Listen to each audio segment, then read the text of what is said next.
It's time for another episode of Butt Crack Cycles. If you are tuning in for the very first time, that's the rooster. He's here a lot. And I'm Paul. This is my YouTube channel, and it's all about old Harleys. Riding them, working on them. This is the latest installment of my midweek motovlog, is kind of what I've been calling them, where basically I just go jump on one of my bikes and grab the camera, ride around and talk about something in Harley land. These are some tips and tricks and just some stuff that I've learned in the last 15 years of turning wrenches, that hopefully, if maybe you've bought a Harley, you've bought your first old bike, or maybe you want to go buy an old bike, maybe you've owned an old Harley for years and you've always been taking it to someone else, and you said, you know what, I think I'm going to try and work on my bike myself. So maybe you are one of those 3 people, and this video can help you learn some stuff. Let's jump into it. We're going to movie magic onto being on the bike, go ride around and talk about working on a Harley. Okay, we have movie magicked ourselves a few days later, and we're actually going to go for the ride. One of my viewers on the last motovlog was like, hey dude, I don't even know what bike you're riding because I'm new here, so take a minute to show us what you're riding. And here it is. This is my 83 Ironhead Sportster. I love this bike. This is my forever bike. I inherited this bike from my aunt, and I will never ever sell it. One day this will belong to my son. Also, real quick, as you're listening to this engine run, you might notice that it's not going potato, potato, potato, potato. And the reason for that is that Ironheads will die if you potato them. They need to sound like this. 2 skeletons screwing on a tin roof is how I was always told to remember the way an Ironhead idle should sound. If you like these stickers, you can grab them. They're on my web store right now, buttcrackcycles.com. I only have 75 of these stickers. They're 2 for $6 with free shipping. So I'm gonna shut up, put my sticky note on the tank to remind me of what we're talking about, and let's go ride.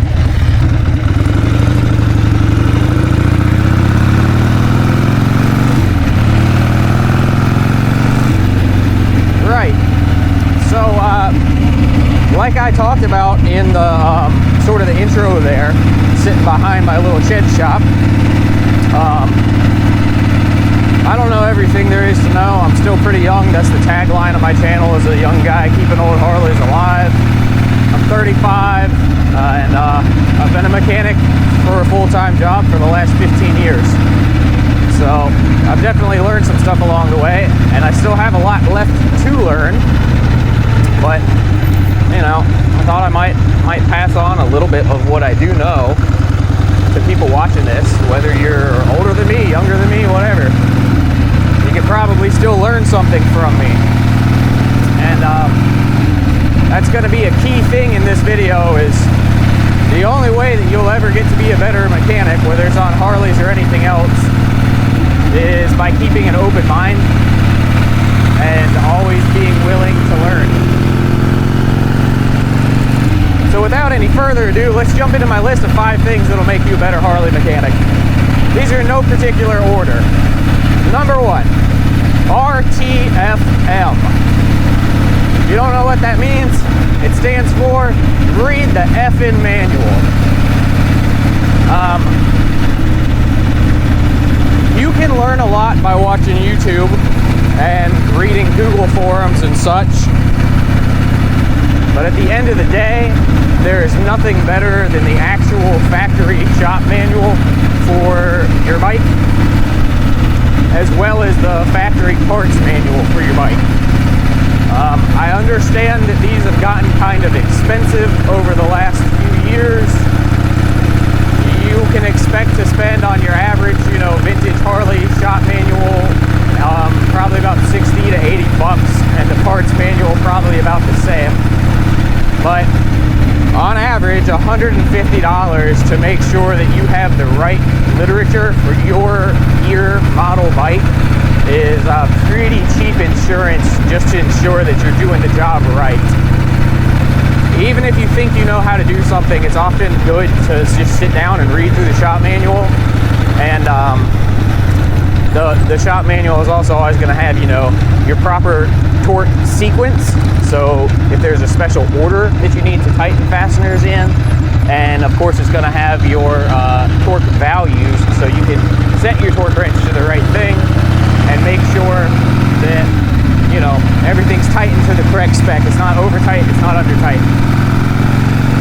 Finally, the factory shop manuals are pretty useful because they call out part numbers for specialty tool groups that you may need for some of these jobs on these older bikes. And that saves me at least a lot of time if I'm trying to find a tool. Instead of having to type in the description of the tool, I can just type in the part number and find it online. And last but not least, your factory parts manuals will have the best parts breakdown, in my opinion, you can find for one of these bikes. Then same thing, you get a part number and you can call your dealer or your independent, though they probably won't have anything in my experience. And then you can get online and try and find it via the part number, and you can be assured that it's the right part instead of just hoping that it is. Of course, you know, if you don't want to spend, let's go this way today.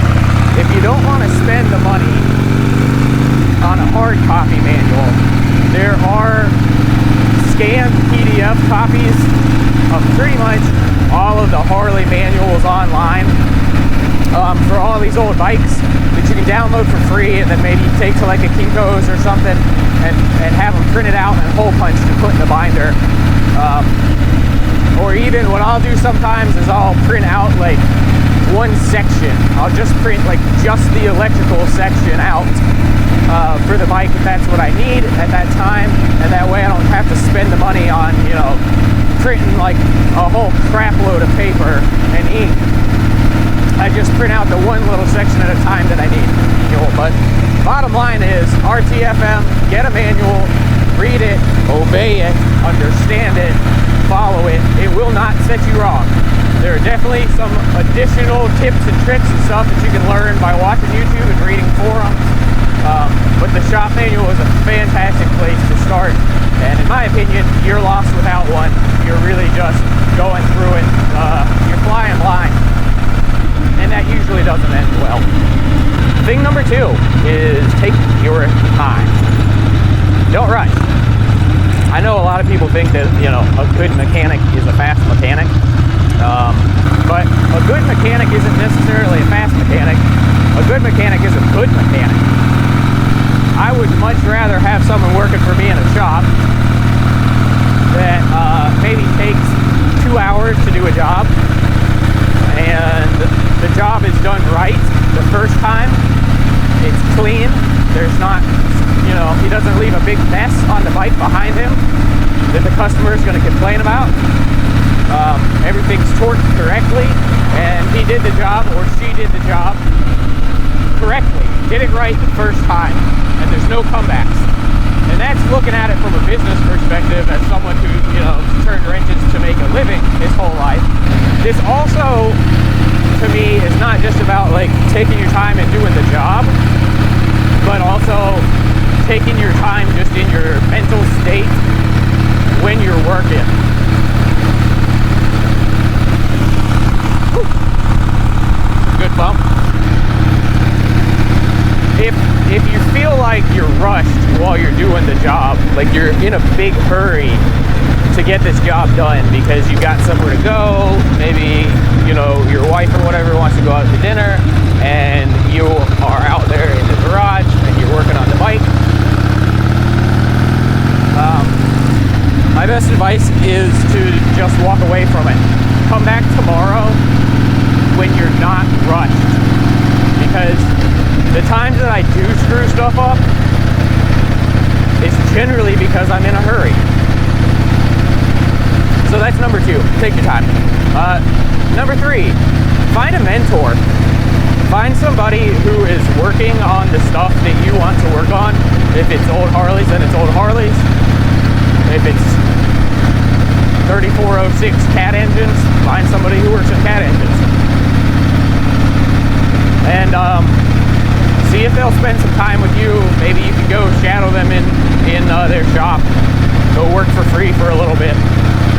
Even just, you know, get to be friends with someone who is a good mechanic that you trust, and pay them to work on your bike, and just ask, say, hey, I'm not going to be hovering over your shoulder every step of the way and bothering you, but can I just kind of hang out and watch for a little bit and learn? And some people will just be like, no. But if they're your friend, if they're your buddy, chances are they'll say, yeah, man, absolutely, you know, I'll teach you what I know. I will say with this, don't worship your mentors, and don't take everything that they say as like gospel. Chances are, at least in my experience, you can learn a lot from the old timers who've been doing this for a long time, and I definitely have. And I learned stuff from comments that y'all write on my videos. Sometimes people who have been working on stuff for a long time will write comments on my videos, and they're actually pretty useful and helpful information. I'm like, awesome, sweet, dude, thank you so much. But sometimes people will write comments, or I'll talk to people in person and they'll tell you something about your own bike, maybe even, or about just an old Harley in general, and it's completely wrong, or it's just like an old wives' tale, or they're doing it in a way that works, but it's not really like the right way, if that makes sense. It's kind of like a shade tree, you know, halfway good way. It's decent enough, but it's not all the way right. Personally, I try and do stuff all the way right all the time. I screw up sometimes. I'm not perfect. Everybody's human. We all make mistakes, and we're all learning. But if you can find someone to help you on your path in learning and growing as a mechanic, it's awesome. Find it, spend time with them, develop that relationship, learn from them.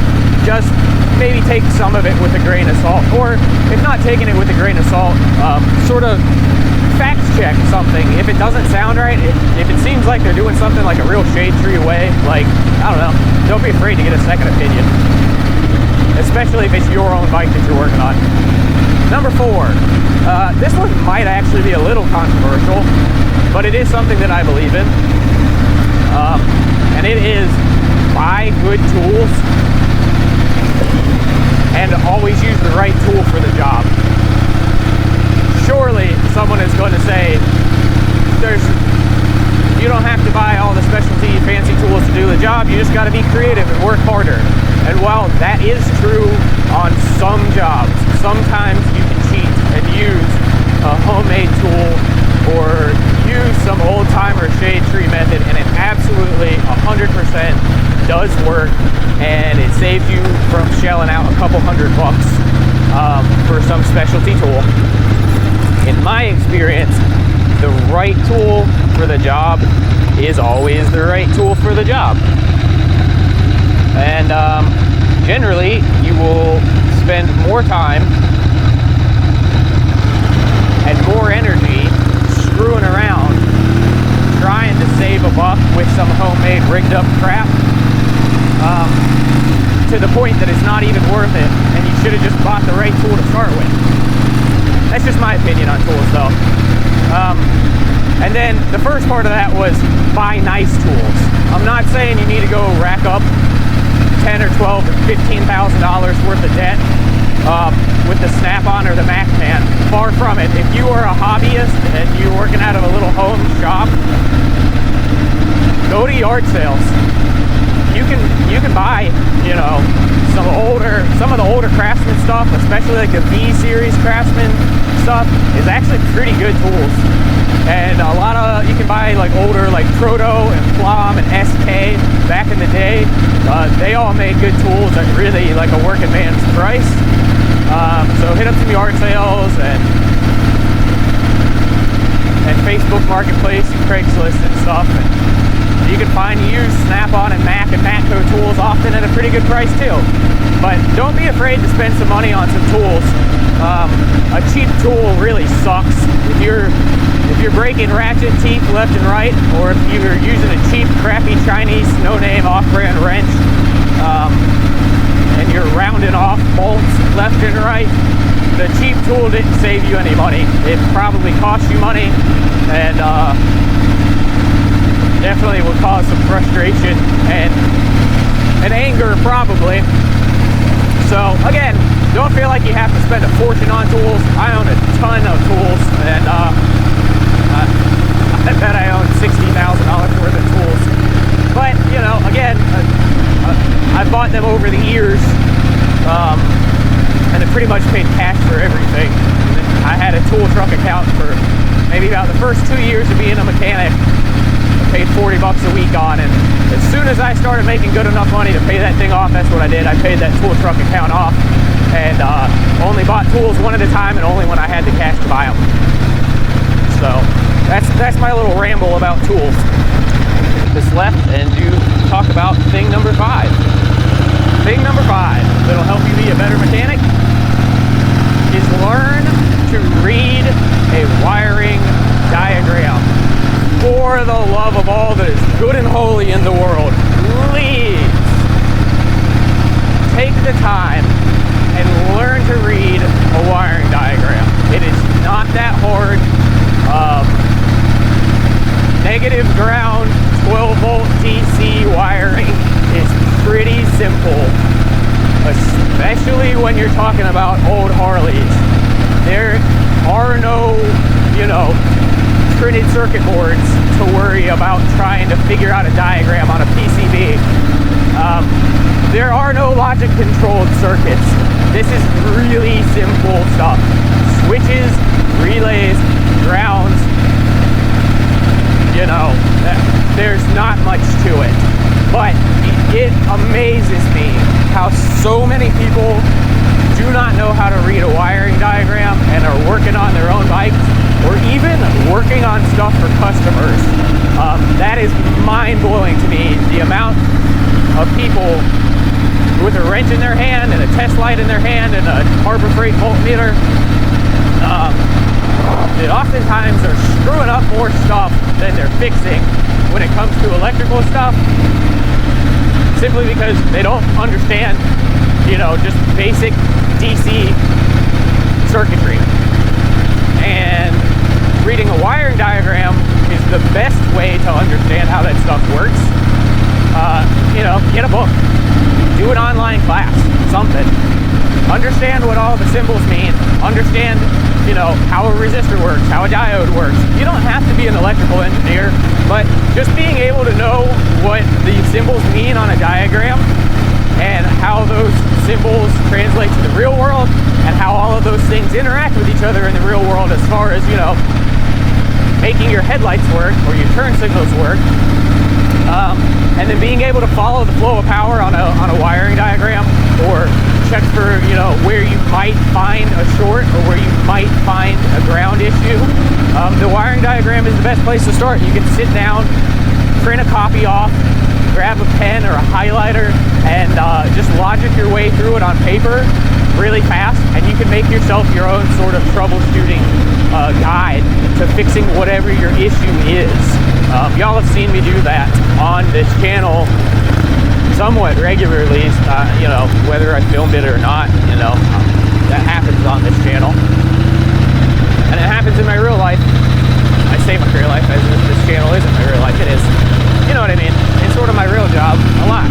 Alright, sweet. Don't know how to back a trailer. Should I get off and do it for them? Make 50 bucks?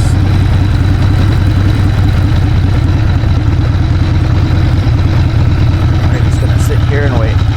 I can't, come on, dude. There's another car. There's another car coming, buddy. Try and wave me on. Just learn how to back a trailer.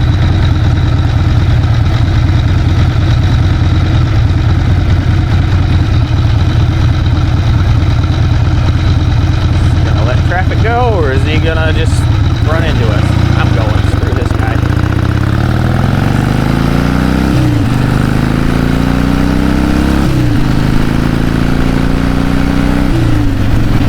Well, anyways, I've gotten distracted by people who can't drive backwards. Yeah. Got to see me have a little slight moment of road rage. I understand it can be stressful trying to back a trailer, but it's also not that hard. So yeah, that wraps up thing number 5 about the electrical stuff. Maybe that's me getting on my soapbox a little bit, you know. I fix a lot of electrical problems on trucks and machines. Fix a lot of computer problems too, but that's a different thing. But it always has amazed me how many people can't read a wiring diagram. So learn to do that. It's a good skill to have. Anyways, that really wraps up this moto vlog. I really enjoy working on stuff for a living. It's pretty fulfilling to me. And I guess I wouldn't have done it for, basically half of my life roughly if I didn't enjoy it. So if you're a young guy or a young girl getting into this, whether it's working on old Harleys or really working on anything, I hope this was useful. Even if you're not young, maybe you're 50 and you're just now picking up a wrench for the first time, I hope this was useful and you learned something from it. And I hope this is stuff you can take forward, and grow from, and then there were some helpful tips in this video. My last piece of advice is just keep a positive attitude. Always be positive and always be learning. I try pretty hard to do that myself. I don't know everything, like I said. I'm learning every day.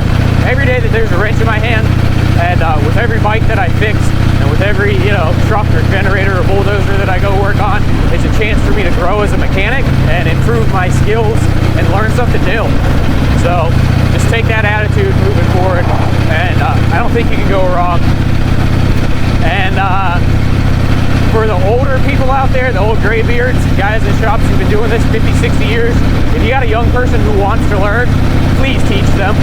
I would not be half the mechanic that I am today if some old guys hadn't taken me under their wing and passed on some of that knowledge to the next generation, because they understood that it's important to keep these old bikes and these old machines going.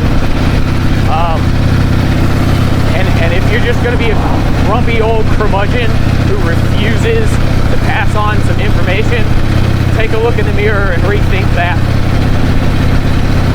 That's just my 2 cents on that. I'm really thankful for everybody who's poured some of their knowledge into me over the years, and I'm happy every time I get to pass some of that on to someone else who wants to learn. Anyways, that's the end of this moto vlog. I'm liking making these. These have been fun to make, fun to do. Seems like y'all have been enjoying them. I appreciate everybody who watches this channel. 2 big thumbs up for all of y'all. I'll see y'all on the next episode. Bye.